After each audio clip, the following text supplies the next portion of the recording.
Somnath helipad પર પહોંચ્યા બાદ વડાપ્રધાન મોદીનું ઉષ્માભર્યું સ્વાગત કરવામાં આવ્યું હતું। હેલીપેડથી સોમનાથ મંદિર સુધી વિશાળ રોડ શો યોજાયો હતો। વડાપ્રધાન નરેન્દ્ર મોદીના 2 દિવસીય ગુજરાત પ્રવાસનો આજે બીજો અને ખાસ મહત્વનો દિવસ રહ્યો। જામનગરની મુલાકાત બાદ વડાપ્રધાન આજે વિશ્વ પ્રસિદ્ધ પ્રથમ જ્યોતિર્લિંગ સોમનાથ મહાદેવના દર્શનાર્થે પહોંચ્યા હતા। સોમનાથ મંદિરના પુનઃનિર્માણના 75 વર્ષ પૂર્ણ થવાને અવસરે આયોજિત સોમનાથ અમૃત પર્વ 2026 કાર્યક્રમમાં તેમની ઉપસ્થિતિએ સમગ્ર મંદિર પરિસરમાં ભક્તિમય માહોલ સર્જ્યો હતો।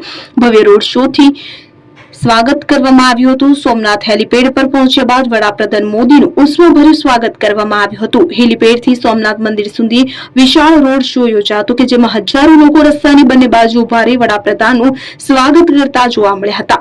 મુખ્યમંત્રી અને ઉપમુખ્યમંત્રી પણ આ રોડ શોમાં જોડાયા હતા। સમગ્ર માર્ગ દેશભક્તિના નારા અને ધાર્મિક ઉલ્લાસથી ગુંજી ઉઠ્યો હતો।